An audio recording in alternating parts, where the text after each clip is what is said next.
বাংলাদেশ সৃষ্টিতে বঙ্গবন্ধু অবদান নতুন প্রজন্মের কাছে তুলে ধরতে হবে বলে মন্তব্য করেছেন Chittagong metropolitan police commissioner Krishnapada Roy. দুপুরে নগরীর নাসিরাবাদে পুলিশ অফিসার্স মেসে অনশ্বর পিতা শিরোনামে জাতির পিতা বঙ্গবন্ধু শেখ মুজিবুর রহমানের ভাস্কর্য উদ্বোধন অনুষ্ঠানে তিনি একথা বলেন। সিএমপি কমিশনার বলেন, বঙ্গবন্ধুহীন বাংলাদেশ কোনো বাংলাদেশ নয়। এ দেশকে চাইলে বঙ্গবন্ধুকে পিতা মেনেই এগিয়ে যেতে হবে।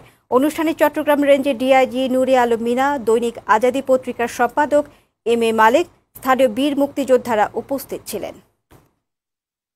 পরাধীন জাতিকে যে ব্যক্তিটা স্বাধীন করে দিয়েছে তাকে খুব সহজেই ভুলে গিয়েছে। 15ই আগস্টকে তাকে হত্যা করতেও কিছু লোকের বুক কাঁপে, এবং এই কিছু লোক মাঝে মাঝে অনেক বেশি লোক হয়ে যায়, কারণ তারা ভুলে যায় ইতিহাস।